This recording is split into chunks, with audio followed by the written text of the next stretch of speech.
श्री हनुमान जी महाराज का जन्म महोत्सव की सभी देशवासियों को साधुवाद बधाइयाँ। पवन तनय संकट हरन मंगल मूर्ति रूप राम लखन सीता सहित हृदय बसौ। बोल श्री हनुमान जी महाराज की जय। संपूर्ण विश्व के कल्याण हेतु, संपूर्ण जगत के उद्धार हेतु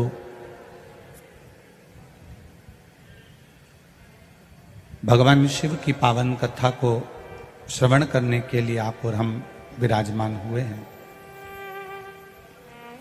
शिव कृपा से बड़ी मुश्किल से मानव का शरीर मिलता है और वो मानव का शरीर भी यूं ही चले जाए तो उसकी कोई मूलता नहीं रहती है। कितने हम उस परमात्मा के आगे गिड़गिड़ाए होंगे, कितना हमने भगवान से विनती करी होगी, कितना हमने निवेदन किया होगा, तब उसने ये मनुष्य का शरीर दिया होगा। और कितना कठिन, किसी ने प्लाट लिया, बड़ा खुश था, मेरा 40,000 का प्लाट 40 लाख का हो गया।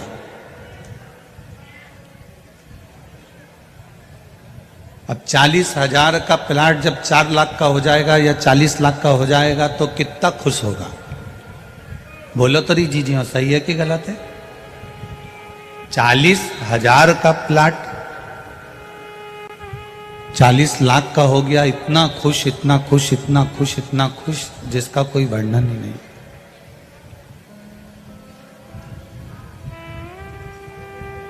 अब मालूम पड़ा कि इसी के प्लाट पे से रोड निकल के जा रही है। अब क्या होगा? आधा प्लाट पे से रोड निकल कर चले गया और जब आधे प्लाट पे से रोड निकल कर गया, आधा प्लाट बचा और वो प्लाट भी ऐसा बचा जिसके ऊपर से हाई टेंशन लाइन निकल कर चली गई।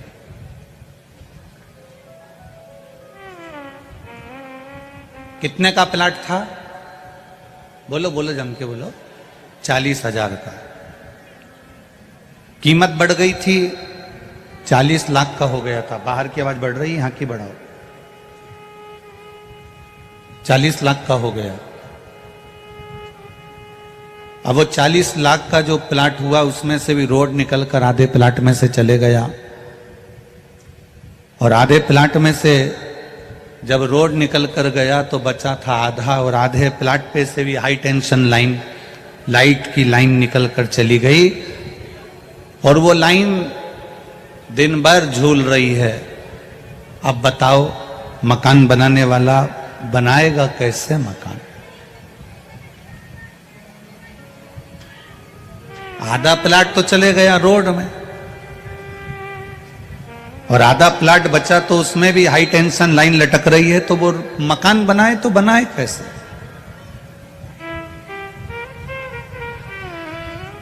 वो मकान का निर्माण करे तो करे कैसे? रो रहा कि आधा मकान तो रोड में चले गया और आधे मकान के ऊपर ये लाइन बिछी हुई है, आधे मकान के ऊपर ये लाइन लाइट की जा रही है, तो मैं मकान बनाऊं तो बनाऊं कैसे?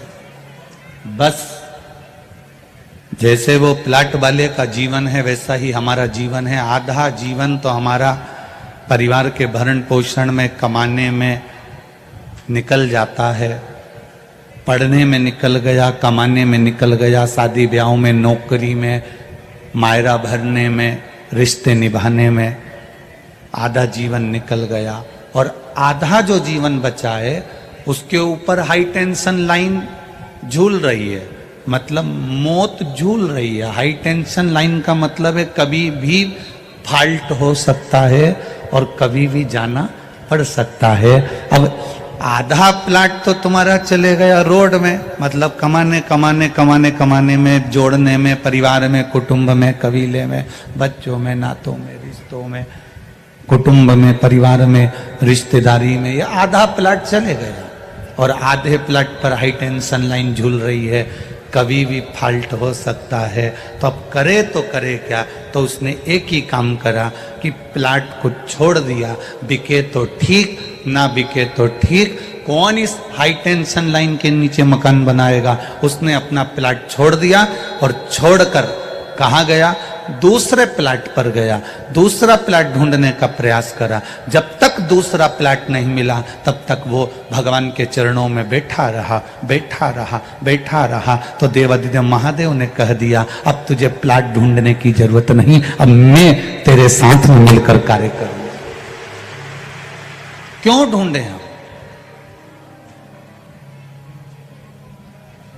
आधा जीवन परिवार में निकल जाता है, आधा जीवन कमाने में निकल जाता है, आधा जीवन कुटुंब में निकल जाता है, रिश्तेदारी में निकल जाता है, नातों में निकल जाता है, और आधा जीवन हाई टेंशन लाइन की तरह बस तार झूलते रहते हैं। कब मृत्यु आएगी, कब हमें जाना पड़ जाएगा। कर्म गति बड़ी विचित्र है।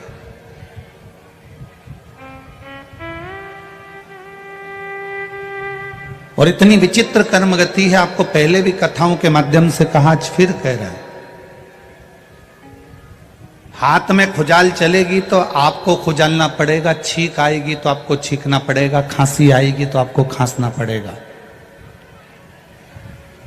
सिर दुखेगा तो गोली आपको खाना पड़ेगी, पेट दुखेगा तो टेबलेट आपको खाना पड़ेगी, हाथ दुखेगा तो दवाई आपको खाना पड़ेगी, पांव दुखेगा तो दवाई आपको खाना पड़ेगी।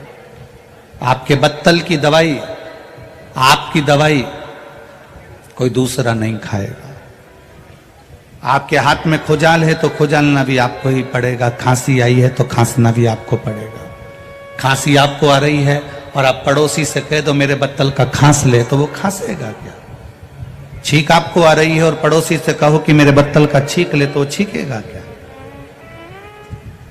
खांसी आपको चल रही है, खुजाल हाथ में आपको चली, छींक आपको आई, सिर आपका दुखा, पेट आपका दुखा, दवाई आपने ली। आपने दवाई ली तो आपका पेट दर्द बंद हुआ, आपने दवाई ली तो आपका सिर दर्द बंद हुआ, आपकी छींक आई तो आपको छींकना पड़ा। उसी तरह तुम कितना कमा रहे हो, तुम्हारी कमाई का भोग पूरा परिवार करेगा, संपूर्ण परिवार तुम्हारी कमाई का भोग करेगा। भले तुम कमाए जाओ, भले तुम मोबाइल भले 10,000 का मत लो, परंतु तुम्हारा बेटा 10,000 का मोबाइल लेगा, ये निश्चित है। तुम 8,000 के कपड़े मत लो, पर तुम्हारे घर के बेटा बहू 8,000 के कपड़े लेंगे, ये निश्चित है। तुम 2,000 का जूता चप्पल मत लो, पर तुम्हारे घर के बच्चे 2,000 का जूता चप्पल लेंगे, ये निश्चित है। तुमने कमाया और कमाई का भोग तुम करो मत करो, तुम्हारी वो कमाई का भोग पूरा परिवार करेगा। पर इतना याद रखना कि कैसे तुमने कमाया, उस कमाने में क्या कर्म करा, उस कर्म का भोग तुम्हें मरने के बाद भोगना तो पड़ेगा ही, ये निश्चित है। कोई दूसरा नहीं भोगता है, कोई दूसरा भोगना नहीं है, भोगना आपको है। मत बुरे कर्म वरना पछताएगा, भगवान की आंखों से तू बच नहीं पाएगा, तू बच नहीं पाएगा। अरे ओ अज्ञानी मत करना नादानी, तेरे कर्म का फल भी तू ही पाएगा, जैसा किया तूने तेरे आगे आएगा। मत बुरे कर्म कर बंदे मत बुरे कर्म कर बंदे वरना पछताएगा। भगवान की आंखों से तू बच नहीं पाएगा, तू बच नहीं पाएगा। अरे ओ अज्ञानी मत करना दानी। तेरे कर्म का दंड तुझे भोगना है, कोई दूसरा नहीं भोग सकता। हमारे किए हुए कर्मों को हमें स्वयं भोगना पड़ेगा। मुख से जो भजन किया है, नाम जप किया है, स्मरण किया है, कीर्तन किया है, मंत्र जाप किया है, उसका फल भी हमको प्राप्त होगा। आज ये किसी ने मुख्य यजमान का पद लिया, किसी ने अभिषेक के यजमान का पद लिया, किसी ने मनोरथी यजमान का पद लिया, विराजमान हुए ये यजमान परिवार।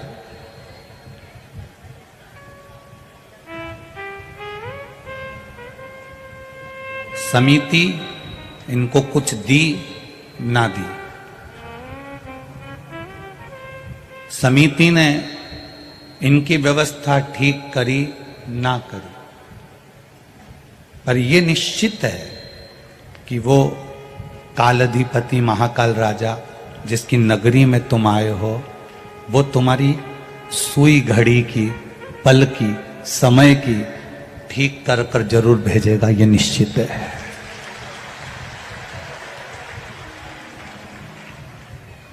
कथा करवाने वाला महाकाल राजा है, कथा करने वाला महाकाल राजा है, और कथा सुनाने वाला महाकाल राजा है, और कथा सुनने वाला महाकाल राजा है, कोई दूसरा नहीं है। आंजना परिवार जिन्होंने जमीन दी कथा के लिए, उनको भी यह विचार करना चाहिए कि यह जमीन मेरी नहीं है, तो महाकाल को कथा सुनना थी, इसलिए उन्होंने ये जमीन चुनी और यहां कथा हुई। यजमान परिवार जितने भी हैं उनको ये विचार करना चाहिए कि ये कथा करने की सामर्थ्यता, ये कथा करने का वैभव, ये कथा करवाने का जो बल है, धन है, वैभव है, ये कहीं मेरे महाकाल राजा ने दिया होगा, या मेरे माता पिता या पूर्वजों का कोई आशीर्वाद हुआ होगा, तब जाकर उज्जैनी में हम कथा के यजमान बने, तब हम कथा के यजमान बने।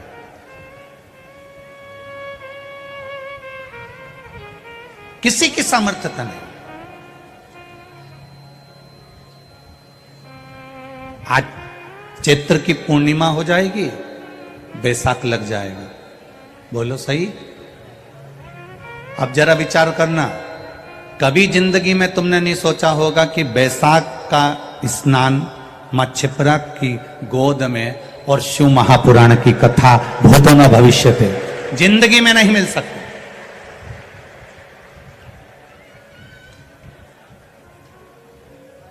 बैसाख के महीने में लोग 5 रात्रि के लिए 12 ज्योतिर्लिंग में दर्शन करने के लिए जाते हैं। क्यों?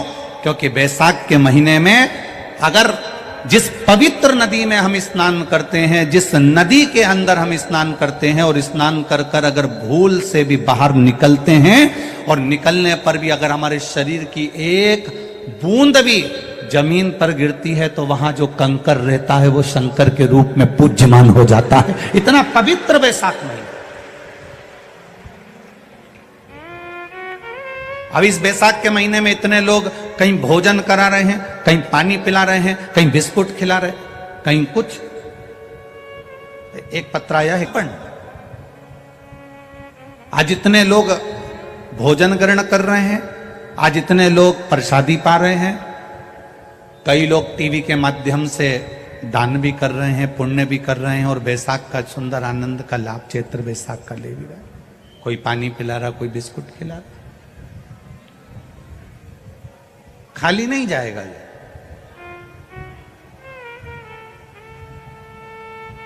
इतनी कड़कड़ाती हुई धूप में बैठकर आप लोग जो कथा सुन रहे हैं, ये खाली नहीं जाएगा। जैसे राजा भर्तरी ने गुफा में बैठकर तप किया था, गुरु गोरखनाथ का दर्शन हुआ और गुरु गोरखनाथ ने देवाधिदेव महादेव का दर्शन राजा भर्तरी को कराया। आप भी इस कथा के पंडाल की गुफा में बैठकर धूप में तपते हुए शिव पुराण की कथा को सुन रहे हो, खाली नहीं जाएगा, मेरा महाकाल दर्शन देगा, निश्चित है। तेरी कृपा बिना न हिले मेघ भी अणु लेते सांस तेरी कृपा से तरो तरो बखान क्या करूं मैं राखों के ढेर का, चपटी भभूत में खजाना कुबेर का। हे गंगाधार मुक्ति द्वार ओमकार तू भोले ओमकार तू आयो शरण तिहारी शंभु तार तार तू। ये सुंदर प्रसंग मिलाया, एक सुंदर आनंद की अनुभूति हुई है।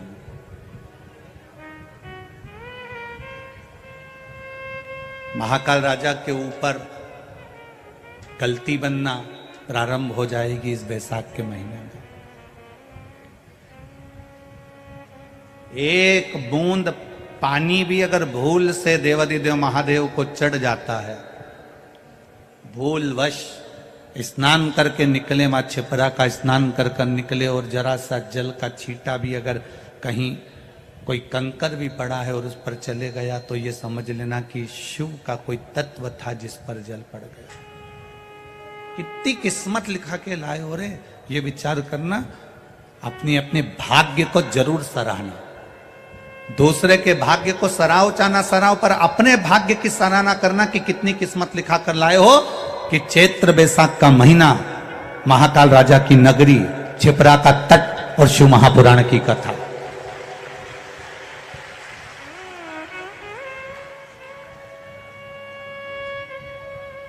बार बार नहीं मिलना है। उज्जैन वाले ये विचार करें कि ये और मिल जाएगी फिर मिल जाएगी, ये तो उसको सुनना थी तो उसने इशारा कर कर ये कथा करवा ली। ये उसको सुनना थी इसलिए उसने इशारा करके सुना। बहुत मुश्किल है।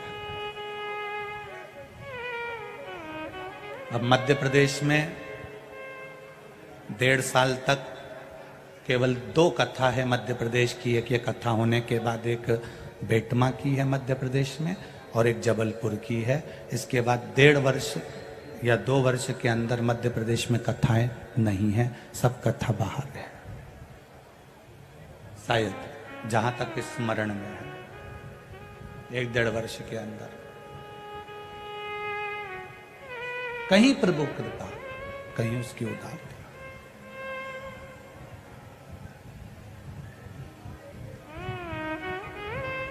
करो, उसकी चाकरी करने का मौका मिला है, भजन करने का मौका मिला। हमें दूसरे, पूरी दुनिया के लोग ऐसे होते हैं कि दूसरे को सुधारने की बात करते हैं कि मैं बहू को सुधार दूंगी, मैं सास को सुधार दूंगी, मैं रिश्तेदारों को सुधार दूंगी, मैं कुटुंब को सुधार दूंगी, मैं उसको सुधार दूंगी। शिव पुराण किसी को सुधारने का नहीं कहती, शिव पुराण कहती है अपने आप को हमको सुधारना है स्वयं।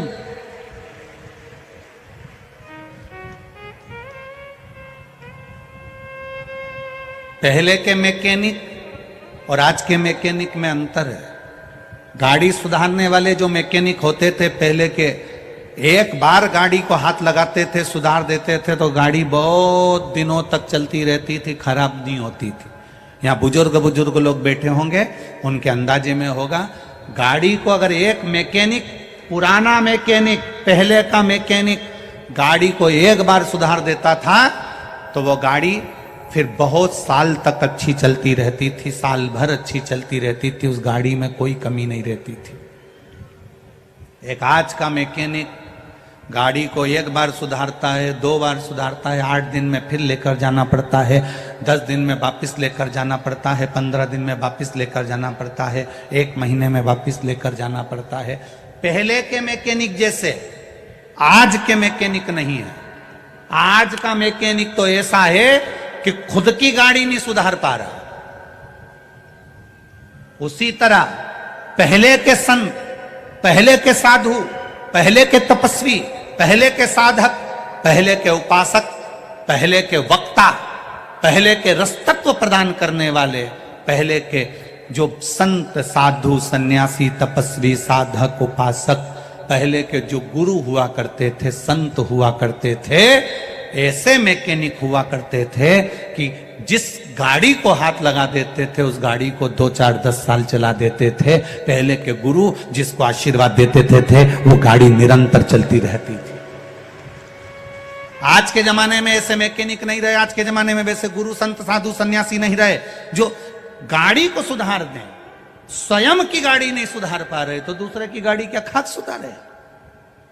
अपनी गाड़ी नहीं सुधर रही। काम, आसक्ति, लोभ, तृष्णा, ये सब पड़ा हुआ, ईर्ष्या पड़ी हुई, पड़ा है।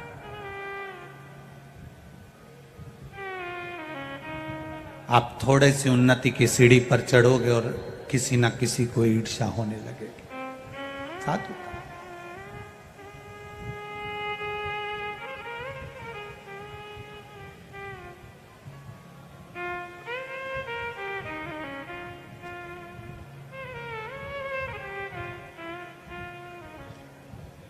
प्रसन्नता से आगे बढ़ोगे तो जिंदगी की एक सार्थकता अपने आप आ जाएगी।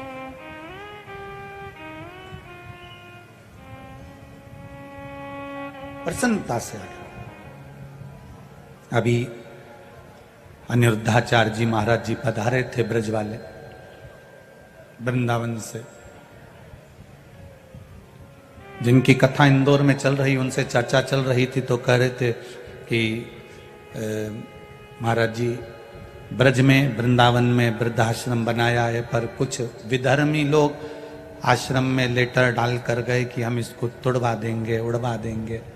हमने उनसे एक ही बात कही, ये विधर्मी चाहे कितना भी प्रयास कर लें, कितना भी प्रयास करो,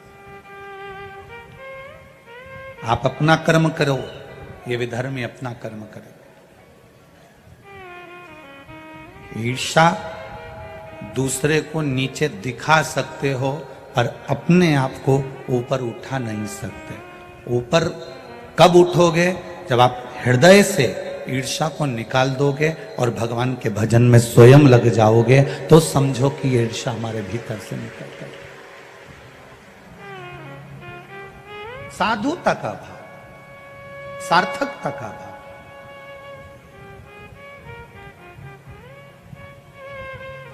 हम दूसरे को सुधारने में लगे हैं।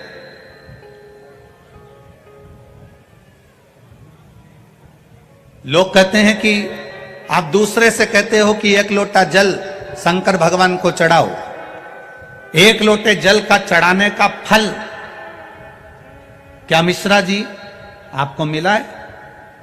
कभी भूल से, कभी जिंदगी में एक बार सीहोर आना, और सीहोर में जहां हम नमक चौराहे पर रहते थे, छावनी में रहते हैं, वहां पर आकर या पूरे सीहोर के लोगों से पूछना कि मिश्रा जी का लड़का आंख में चश्मा कितना मोटा लगाता था, एक बार जरा पूछना जरूर।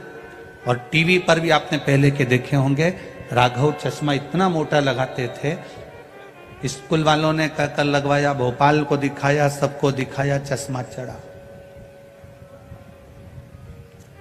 जब इस शिव महापुराण में पढ़ा कि शिवरात्रि के दिन चढ़ाया गया शंकर भगवान को शहद लाकर नैनों में लगाएं सुरमे की तरह, और शिव जी को चढ़ाया गया जल का आचमन करें तो चश्मे भी उतर जाते हैं। और आज उसका नजारा हमने खुद देखा। लोग कहते हैं गुरुजी आप कहते हो कि बेलपत्री के बीज वाले पत्ते में शहद लगाकर शंकर भगवान को लगा देने से बच्चे अच्छे नंबर से उत्तीर्ण हो जाते हैं। हमने एक बात जरूर कही है कि अपने कर्म को करते करते, अपनी मेहनत पूरी करो, अपना कर्म पूरा करो, खूब पढ़ो, खूब उन्नति की ओर बढ़ो। और जब परीक्षा के लिए जाओ, एग्जाम के लिए जाओ, तब एक बेलपत्री के बीच के पत्ते में शहद लगाकर शिव जी से कहकर जाओ कि लिखने वाला भी तू है, पढ़ने वाला भी तू है, याद भी मैंने तेरे भरोसे पर करा है, और पास करने वाला भी तू ही है, कोई दूसरा नहीं। पी नहीं पा रहे हो, चतुरता की निशानी है। रस्सी मत बदलो, जो रस्सी तुम्हारे पास पहले की है, दूसरी रस्सी लाए हो, उसको उस रस्सी में जोड़ दो, उसको नीचे लटका दो, पानी निकल कर बाहर आ जाएगा। उसी रस्सी को हमें बढ़ाना है, अपनी भक्ति को, अपने बल को, अपने विश्वास को हमें बढ़ाना है, अपनी दृढ़ता को हमें बढ़ाना है, अपने भरोसे को हमें बढ़ाना है, अपने विश्वास को हमें बढ़ाना है कि मैं शंकर के मंदिर जाऊंगी, शिव तत्व को पाऊंगी, शंकर का भजन करूंगी, ये निश्चित है। आग लगे बस्ती में, अपन रहो मस्ती में, क्या किसको रोइए, चादर तान के सोइए। कहने वाला कहता रहेगा, हम अपने शंकर की भक्ति कैसे छोड़ दें, हम अपने शिव का भजन कैसे छोड़ दें, कैसे छोड़, हम अपने देवादिदेव महादेव का गुणगान कैसे छोड़ दें। आज के जमाने में जितने भी लोग हैं वो आपको अपनी ओर खींचने का प्रयास करते हैं, जिससे हमारा नाम ज्यादा चले। पर इस व्यासपीठ ने प्रयास करा है कि आप शंकर के दरवाजे जाओ, हमारे पास मत आओ, उसकी चौखट पर जाओ, वो सवारे। हमें दुख आएगा तो भी महादेव संभालता है, आपको दुख आएगा तो भी वही संभालता है। परिवार वाले तो केवल खड़े खड़े देखते हैं। जिस समय दुख की घड़ी आती है, सबसे ज्यादा ढोल मंजीरा परिवार के लोग ही बजाते हैं। अच्छा है, खूब मंदिर जाती थी, खूब जाती थी, खूब जाती थी। सबसे ज्यादा ढोल मंजीरा परिवार वाले बजाएंगे। खूब मंदिर जाती थी, खूब कथा में जाती थी, खूब जाती थी। अब क्या हुआ, अब क्या हुआ? लोग कहेंगे इसमें तुम्हारी शान नहीं जाएगी, शान जाएगी काल अधिपति महाकाल राजा की, कि तेरे भक्त को सुनना पड़ रहा है। शान जाएगी उस काल भैरव की कि तुम्हारे भक्त को सुनना पड़ रहा है। शान जाएगी मां हरसिद्धि की कि तेरे भक्त को सुनना पड़ रहा है। शान जाएगी चिंतामन गणेश की कि तेरे भक्त को सुनना पड़ रहा है। दुख, इतना भजन करना, इतना भजन करना, इतना शिव जी का गुणगान करना, ऐसी भक्ति में डूब जाना, ऐसी डूब जाना कि दुख तुम पर आए और आंसू महाकाल की आंख में होना चाहिए। दुख तुम्हारा होगा, आंख में आंसू मेरा महाकाल का होगा कि मेरा भक्त रो रहा है, इसके दुख कैसे काटूं, इसकी तकलीफ कैसे काटूं, इसके कष्ट कैसे काटूं, कैसे जाऊं मैं।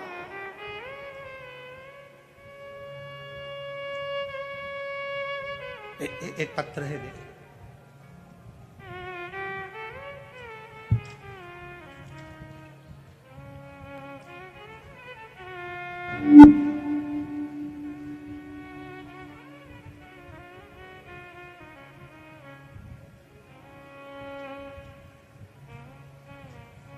गुरुजी, मैं ज्योति मंडोरा, पति संजय जी मंडोरा, महितपुर रोड, जिला उज्जैन, मध्य प्रदेश की रहने वाली हूं। मेरा मोबाइल नंबर ये है। कहीं बैठी हो मंडोरा जी तो हाथ उठाकर दोनों हाथ हिलाइएगा। आप ही हैं, दोनों हाथ ऐसा हिला दीजिए। मैं ज्योति मंडोरा, पति संजय जी मंडोरा, महितपुर रोड, जिला उज्जैन, मध्य प्रदेश की रहने वाली हूं। गुरुजी, भोले बाबा का क्या बखान करूं, सर्वव्यापी है। मार्च 2021 से कथा सुन रही हूं आस्था चैनल पर। कथा से आपके पढ़े गए सारे पत्रों को सुनती हूं गुरुदेव। मैंने प्रथम बार पशुपति व्रत के लिए उपाय, उसका मुझे एक बार मैंने पशुपति व्रत करा, उसका मुझे प्रतिफल नहीं मिला। फिर भी मैंने विश्वास बनाए रखा। आप कहते हो अगर शंकर भगवान नहीं सुने तो भी तुम भगवान के मंदिर जाते रहना, कीर्तन करते रहना, छोड़ना मत। एक लोटा जल चढ़ाती रही। आप कहते हो सारी समस्या का हल एक लोटा जल। यही सोचकर मैंने मंदिर की चौखट नहीं छोड़ी गुरुदेव। मंदिर जाकर जल चढ़ाती, आरती पूजन का स्मरण करती। 25 अगस्त 2022 को फिर मैं कुबेरेश्वर धाम गई और बाबा से विनती कर कर आई कि बाबा तेरे भरोसे पर मेरे बेटे से मैं एग्जाम दिला रही हूं और सीए कई बार उसका रुक रहा है, अब की बार उसको सीए पास करा देना। गुरुजी, कथा में आप कहते हो कि बाबा सुनता है। मैंने भी बेलपत्र पर शहद लगाकर अपने बच्चे से कहा कि इसको शिवजी पर लगाकर तू अच्छी पढ़ाई कर और भगवान को लगाकर फिर जा। गुरुदेव, बेटा बेलपत्र में शहद लगाकर पूरी अध्ययन कर कर एग्जाम देने के लिए इस बार बैठा। बेटे को उम्मीद नहीं थी, बच्चों को उम्मीद नहीं थी गुरुदेव, पर उस कुबेर भंडारी ने सुन लिया और जनवरी 2023 को मेरा बेटा सीए बन गया। मैं बाबा को यहां प्रणाम करने आया। बैठिए बाबू। श्री शिवाय। बेटा आया है क्या? दोनों हाथ हिला दो बाबू एक बार। हर हर महादेव। बैठिए, बैठिए मंडोरा जी, बैठिए। शिव तत्व की प्राप्ति है, शंकर की कृपा। परीक्षा बहुत लेता है। तुम मंदिर जाना चालू करोगे, लोग ताना देना चालू करेंगे। तुम मंदिर जाना चालू करोगे, एक बार तुम्हारा पशुपति व्रत करने पर नहीं हुआ, दूसरी बार कोई नहीं हो पाया, तो तुम सोचोगे भगवान तो मेरी सुन ही नहीं रहा, फिर तुम मंदिर से मोह को हटा लोगे। भगवान भी यही चाहता है कि तुम मंदिर से मोह हटाओ, जिससे तुम दुख पाओ, मेरा भजन से दूर हो जाओ। भगवान भी यही चाहता है। पर तुम ये जितने लोग बैठे हैं ना कथा सुनने के लिए, इससे ज्यादा रोड के किनारे किनारे पेड़ों के नीचे अपने अपने रुपट्टे की छांव कर कर 2 गाड़ी के अंदर, कहीं एम्बुलेंस, कहीं फायर ब्रिगेड की छांव में, कहीं दुकानों की छांव में, शायद सतयुग को निकाल लेना, त्रेता युग को निकाल लेना, द्वापर युग को निकाल लेना और पूरे कलयुग को निकाल लेना, शायद ये नजारा इतनी तपती हुई धूप में, चैत्र बैसाख में लोग कथा इधर उधर बैठकर सुन रहे हैं, ये नजारा दुनिया में नहीं मिलेगा। ये कहीं दुनिया में नहीं मिलेगा। क्या दिया सियोर वाले महाराज ने इनको? क्या प्रदान करा सियोर वाले महाराज ने इनको? किराया तुम्हारा, खा तुम्हारा रहे हो, रहे तुम्हारा रहे हो, और तो भी रोड पर बैठकर, तपती हुई जमीन पर बैठकर, भरचक गर्मी में, तपती हुई सूरज की किरण में बैठकर तुम कथा सुन रहे हो। लोग तुम्हें पागल कहेंगे। क्या मिल रहा है? घर चले जाओ, जाओ घर। क्या मिल रहा है? पर सियोर वाला महाराज कुछ नहीं देता। पर जिस महाराज की कथा करता हूं, देवाधिदेव महादेव कुबेर भंडारी की, महाकाल राजा की, ये तो नहीं देगा, क्योंकि ये शरीर क्या दे सकता है। हमें तो इतनी सामर्थ्यता भी नहीं कि हम किसी को आशीर्वाद दे दें, क्योंकि हम भी तो मनुष्य हैं, किसी को आशीर्वाद देने के भी लायक नहीं है। पर इतना जरूर है कि हम कुछ नहीं दे सकते, पर जिसका गुणगान करते हैं वो तो दे सकता है ना, वो तो देगा ना, करेगा वो। किसी मनुष्य की सामर्थ्यता नहीं कि वो किसी को कुछ दे दे। हमारी सामर्थ्यता नहीं कि हम तुम्हारे दुख मिटा दें, हम तुम्हारे कष्ट मिटा दें, हम तुम्हारे रोग मिटा दें। सीहोर वाला महाराज हो चाहे दुनिया का कहीं का महाराज हो, आपके दुख कोई नहीं मिटा सकता। आपके दुख मिटाएगा तो आपका भजन मिटाएगा, एक लोटा जल मिटाएगा, भगवान का स्मरण मिटाएगा, आपका सत्संग मिटाएगा। आप जितना भजन करेंगे, जितना डूबेंगे उसमें, जितना डूबते चले जाएंगे, उतना मिल जाएगा। खाली न जाता कोई। बोलो, याद है तुम लोगों को? बोलो जरा। खाली दर से मैं भी खड़ी हूं नन्ही बाहें पसारे, मैं भी खड़ा हूं नन्ही बाहें पसारे, अपने हृदय से लगा लो, लगा गिरा जा रहा हूं, उठा लो, उठा लो प्रभु अपने दर से, अब तो न टालो।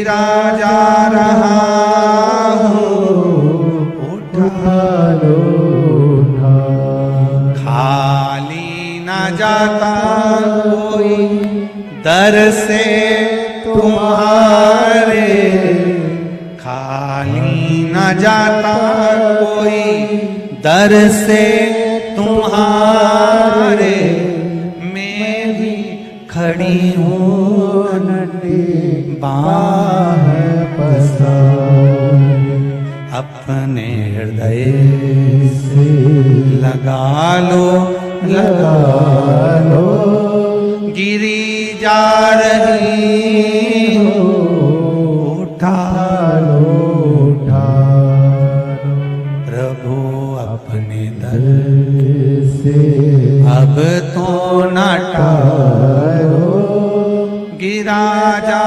रहा हूँ, उठा लो उठा लो, तेरा साथ रहेगा तो दुख कैसा भी हो वो कट ही जाएगा। तुम्हारे घर मेहमान आए और वो आकर कहें पर्दे अच्छे हैं, खुश मत होना। तुम्हारे घर मेहमान आए और आकर कहें तुम्हारा बेडरूम अच्छा है, खुश मत होना। तुम्हारे घर मेहमान आए, तुम्हारे घर का भोजन कर कर बोले बहुत अच्छा है, खुश मत होना। जिस दिन मेहमान आकर तुम्हारे घर में कहें कि तुम्हारे घर के बच्चे शंकर के मंदिर जाते हैं इसलिए तुम्हारे घर में सुकून और शांति है, खुश हो जाना। जिस दिन मेहमान तुमसे कहे कि तुम्हारे घर में बड़ी शांति है, तुम्हारे घर में बड़ा सुकून है, तुम्हारे घर में बड़ी एनर्जी है, तुम्हारे घर में बड़ा आनंद है, पर्दे से खुश मत होना, बेडशीट से खुश मत होना, सोफे से खुश मत होना, भोजन से खुश मत होना। खुश होना कि तुम्हारे घर में सुकून शांति। कहे कोई कि ऐसा लग रहा है कि तुम्हारे घर में बड़ी प्रबलता है, कोई ना कोई मंदिर जाता है, सत्संग जाता है, कथा सुनता है, तुम्हारे घर में लोग भगवान के मंदिर एक लोटा जल लेकर जाते हैं।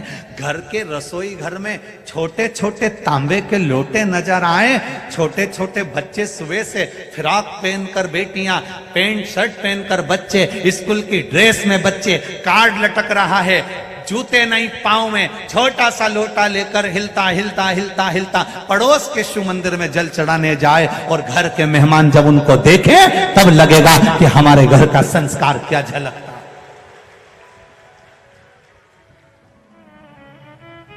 आटो के पीछे लिख दिया बुरी नजर वाले तेरा मुंह काला, उससे आटो का कुछ नहीं होने वाला। गाड़ी के पीछे लिख दिया दरबार की गाड़ी, सुंदरता बड़ी है। आज के जमाने में तो नई बहुओं को भी कहना पड़ता है धोख लगाओ, प्रणाम करो। बच्चों को कहना पड़ता है काका जी हैं, चाचा जी हैं, प्रणाम करो। ताऊ जी हैं, प्रणाम करो। नाना जी हैं, प्रणाम करो। दादाजी हैं, प्रणाम करो। कितनी बार टोकोगे अपने बच्चों को? बच्चों को एक बार आदत डाल दो। जिस घर के बच्चे शंकर के मंदिर में एक लोटा जल चढ़ाते हैं, जिस घर के बच्चे शंकर के मंदिर की देहली चढ़ते हैं, उस घर के बुजुर्ग को कभी वृद्धाश्रम की देहली नहीं चढ़ना पड़ती है। आदत डाली अपने बच्चों को कि जाओ शिव की चौखट तक, जाओ शंकर के दरवाजे तक, जाओ महादेव के द्वार तक।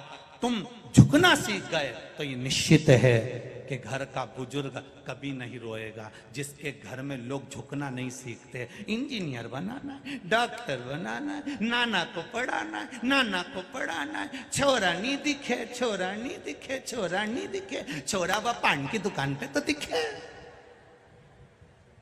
नाना को पढ़ाना, नाना को पढ़ाना, छोरा को पढ़ाना।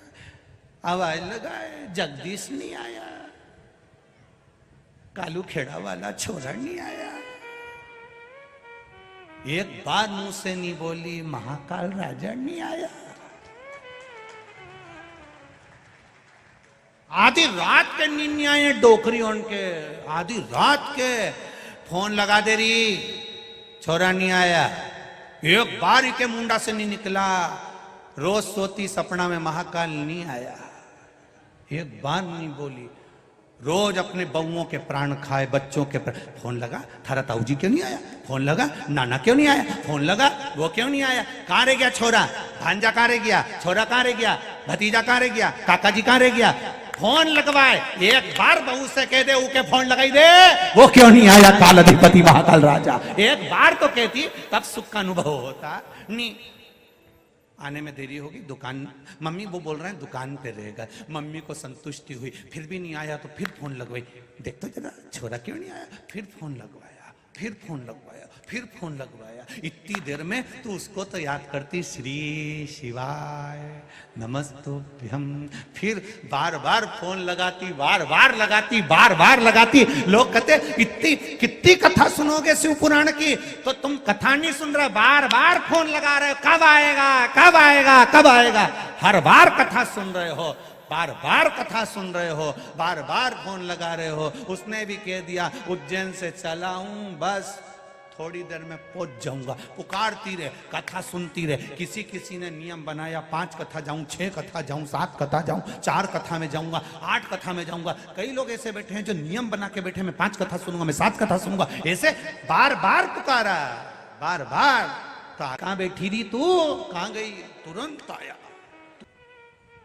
और हुआ तुम्हारे साथ। अनुभव करना कभी 7 दिन की कथा में अनुभव करना। बैठे हो, रात को सो रहे हो, बहुत तेज प्यास लग रही है, कुछ ऐसा लग रहा है कि मुझे चाहिए, उस चीज को तुमने याद करा कि भूख लग रही है, तुम नी गई निकल कर, प्रैक्टिकल कर कर देखना, आएगा वो महाकाल अपना दरवाजा खोल कर। किसके रूप में आएगा और क्या देकर चले जाएगा मालूम ही नहीं पड़ पाता। और इसमें से कई लोगों ने प्रैक्टिकल करा होगा। तुम इतने समझदार हो, बहुत चतुर चतुर बैठे हो, कोई कम नहीं हो तुम, तुमने खूब प्रैक्टिकल करा है। पड़ी रहे, प्यास लग रही है, इतनी दूर कैसे जाऊं? एक बार बाहर निकल गई तो वापिस कैसे आऊंगी? दादा सब रोक देंगे, अंदर नहीं आने देंगे। बैठी, प्यास लग रही, अंदर ही अंदर कुड़े जा रही, क्या करूं, क्या करूं, क्या करूं? इतनी देर में तो पड़ोसन ने कोनी मार के बैग में से निकाल के बोतल दे दी, पी ले, पी ले। ये सुख है, ये आनंद है। लोग कहते हैं भगवान नहीं आता, हम कहते हैं कभी शिव महापुराण के पंडाल में समय व्यतीत कर कर देखना, उसका भजन करना। सवेरे से शाम तक का समय यहाँ पूरी उज्जैन के लोग आते हैं दर्शन करने के लिए। पूरे उज्जैन के लोग आते हैं कि आप क्या करते हो? सवेरे से नई धोई छिपरा नई के न बाल मालूम चूचा के, छोटी मोटी करके, बैग खोल के, इतना सा कांच निकाल के, मुंडा मुंडा पोत पुताई के, गंगा मंगा करके, बाल जड़ई के, और बाल की वो जो निकले हुए बाल ऊपर सब गुंडी कर फेंक के, और आंखों में सुरमा मुरमा लगाई के, और बैग से ठीक है। और फिर इतना में कोई जा रहा होगा, नाना बाहर जा रहा का है, मारी बाटल भी भर लाई जाए, हो ले जा। और बाटल ऊके पकड़ा रही बापड़ा के, और वो बाटल तोक के वो वहां से भर के ला रिया। और इतना में फिर कहीं का आ गया भगत, इनके चाय पिला के, ये आराम से वहीं पड़ी तो पड़ी चाय। कल एक फोटो हमारे पास में आया, कल एक फोटो बीच रोड पे, कोई एक भैया कहीं के होंगे, बीच रोड पे आराम से बैग लगा के, और बढ़िया सफेद कुर्ता पजामा जोरदार, जमीन पे कुछ नहीं, क्या जोरदार ऐसे टिक के रोड पे कथा सुन रहा है।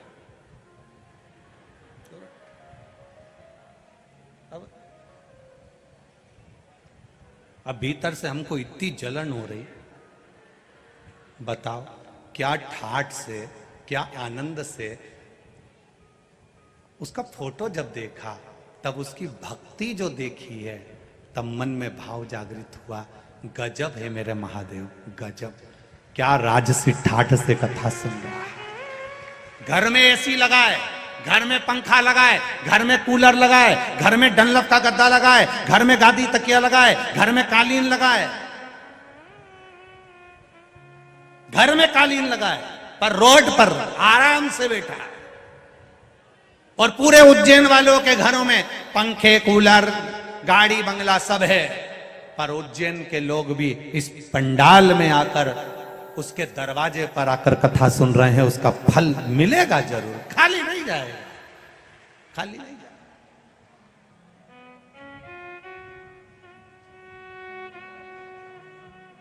महाराज मिलेगा।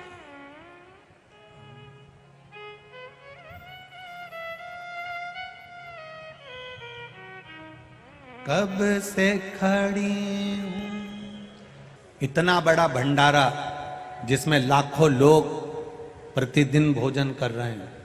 ये आई हुई लाखों की संख्या में भक्तगण रोज भोजन कर रहे हैं। दान देने वाले दान भी दे रहे हैं, टीवी के माध्यम से भी दे रहे हैं, यहाँ भी दे रहे हैं। तुम्हारे भीतर ये भाव कभी प्रकट ना होना चाहिए कि मैंने ये 1 रुपया, 1 चावल का दाना दिया। तुम्हारे मन में ये आना चाहिए कि देने वाला महाकाल और लेने वाला महाकाल था। उसने ले लिया, उसने दे दिया, उसने लिया और उसी ने दिया। आप किसी को कब कोई चीज अगर आप दे पाते हो तो कब दे पाते हो? जब आपको कोई देता है। महादेव ने आपको दिया होगा तब तो आपने कुछ दिया होगा। आज इतने जजमान शिव महापुराण के अगर बने हैं तो कहीं ना कहीं देवादिदेव महादेव की कृपा इन पर हुई होगी, तब तो ये शिव तत्व को प्राप्त करे हैं।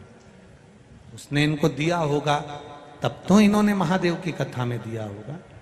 तो ये उसकी कृपा से मिला।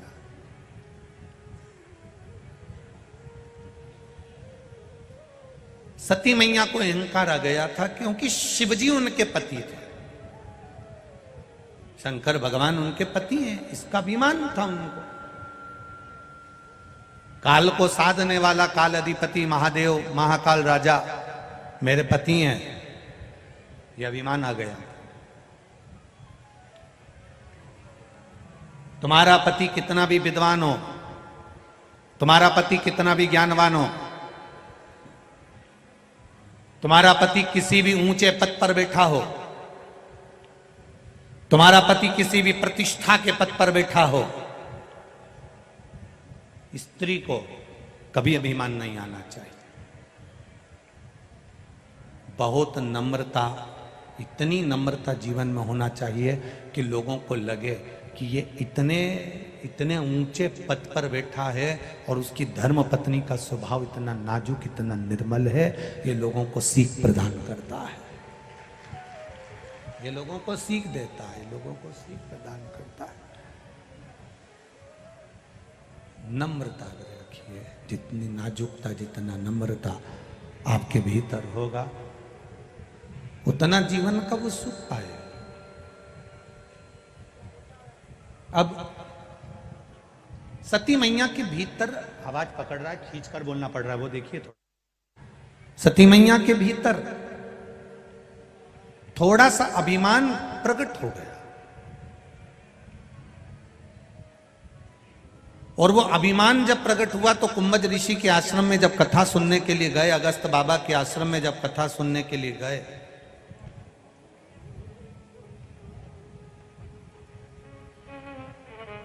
तब उनका मन कथा में नहीं लगा। कई लोग कथा में 3 तरह के लोग पहुंच जाते हैं। एक पहले नंबर पर होता है सोता, जो कथा में सोने के लिए पहुंचता है। जैसे ही महाराज ने कथा कहना प्रारंभ करी, इसको धीरे से जब किया। दूसरे नंबर पर होता है सरोता, ये कथा में कतरने के लिए पहुंचता है। पूरी कथा में सब कथा सुन रहे हैं और ये बोले जाए बोले जाए बोले जाए बोले जाए। अरे भाई देख तो सही, इनने उनको पानी दे दिया, अपने को दिया ही नहीं। अरे भाई जब घर से चली थी तो 2 बाटल लेके चलती, बैग में पटक के रख लेती, 3 घंटा तुझे पानी की जरूरत ही नहीं पड़ती, घोट घोट पीती रहती, आनंद लेती रहती, दूसरे को भी पिला देती, कौन जरूरत पड़ती। सरोता, पहले नंबर पर होता है सोता, जो कथा में सोने पहुंचता है। दूसरे नंबर का होता है सरोता में, जो कथा में कतरने पहुंचता है। महाराज जी ने क्या बाचा, क्या नहीं बाचा। महाराज जी ने जो बाचा वो तो तुम कभी बोलते ही नहीं हो। महाराज जी ने ये नहीं बाचा, महाराज जी ने ऐसा बोल दिया, महाराज जी ने वैसा बोल दिया, और कतरना चालू हो गया। इतना कतरा जैसे सुपारी के टुकड़े टुकड़े हो जाए, ऐसे सरोते ने कतर कतर के टुकड़े टुकड़े कर दिए। अच्छी बात दुनिया तक भेजी ही नहीं, बस जो गलत बात है उसको पकड़ना, उसको खींच। अच्छा तो लिखो, अच्छा तो बोलो, अच्छा तो सत्संग करो।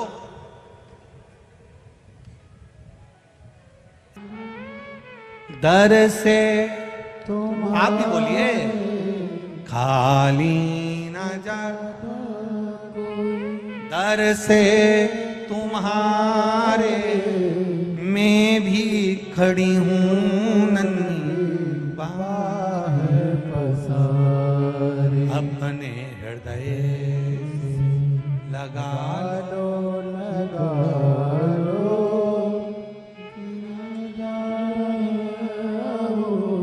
उठा लो, उठा लो प्रभु अपने दर से, अब तो न टालो, गिरा जा रहा हो, उठा लो, उठा।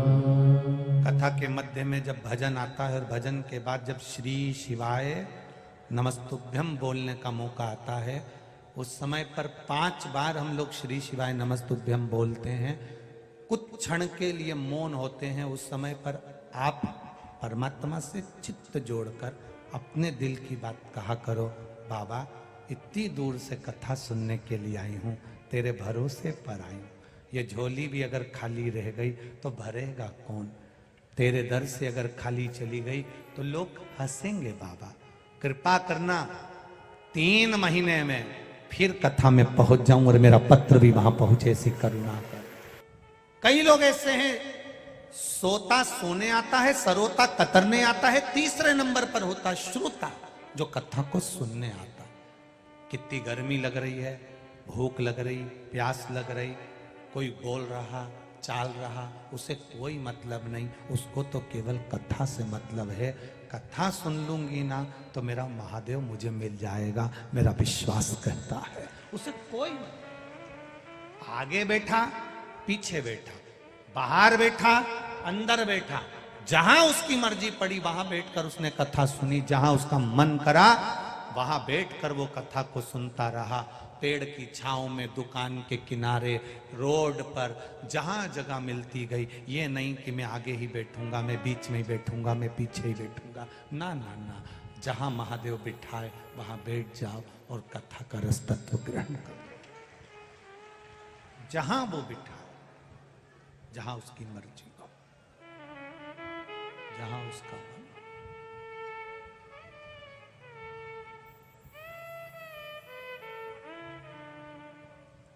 उसकी मर्जी, उसका मन, उसका चित्त।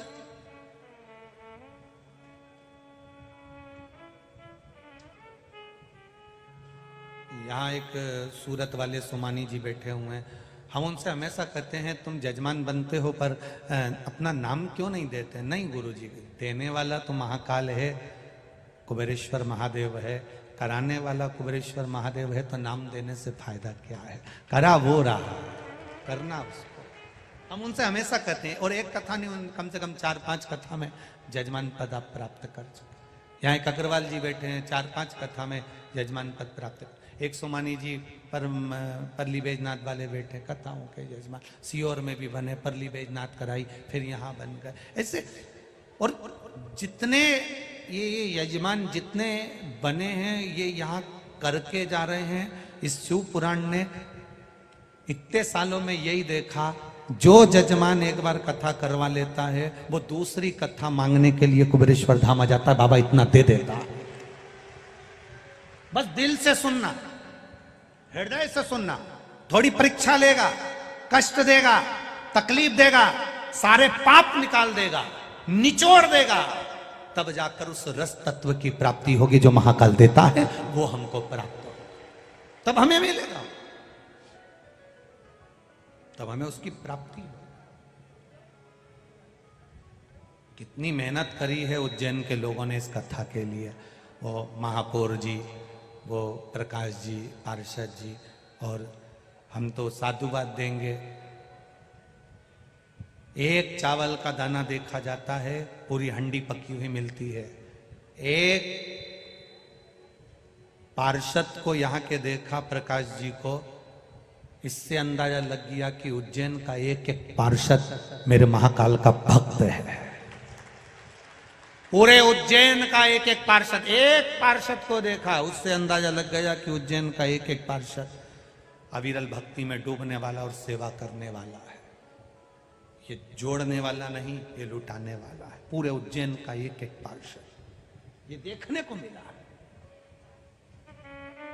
सहजता में कितनी मेहनत करी है उज्जैन के लोगों ने, कितनी, ये माताओं ने कितनी कितनी तैयारी करी। अपने अपने घरों में मेहमान ठहरे हुए हैं, ढेर भरे पड़े हैं, ढेर, कितनी तैयारी। सती मैया के भीतर अहंकार आ गया, कथा में मन नहीं लगा, चली गई। शिवजी ने उनका त्याग करा क्योंकि उनने सीता का रूप धारण करा।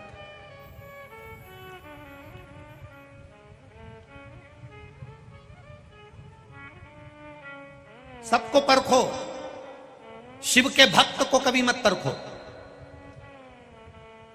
सती मैया ने परीक्षा किसकी ली थी? शिव के भक्त राम जी की ली थी। सबके लिए आड़ा टेढ़ा कहना, पर शंकर के किसी भक्त के लिए आड़ा टेढ़ा मत कहना। सबके लिए शब्द कहना, पर शिव के भक्त के लिए कभी शब्द मत कहना। सबको गाली देना, पर शंकर के किसी भक्त को कभी गाली मत देना। उसका जवाब भक्त नहीं देता, उसका जवाब काल अधिपति महाकाल देता है। शंकर के किसी भक्त को कभी अपशब्द मत कहो, कभी आड़ा टेढ़ा मत कहो, कभी मत कहो। इस व्यासपीठ ने बहुत कुछ देखा है, कई बार हम भी नहीं कह पाते इस व्यासपीठ से कैसे कहें। कहने वाला कह देता है, एक कमेंट्स करने में कुछ नहीं जाता, तुमने बस किसी ने लिख के भेजा वो ऐसा, और तुमने उसके विरोध में कमेंट्स कर दिया। जिन उंगलियों से करा, जिस बुद्धि से करा, जिस चित्त से करा, फिर वो महादेव उस चित्त, उस बुद्धि, उस उंगली का क्रम उसके ध्यान में रहता है। तुमने तो लिख दिया गलत, किसी के लिए अपशब्द बोल दिया, पर जवाब तो वो देने वाला बैठा है। किसी ने नहीं देखा, पर उसने देखा। हाथ दिए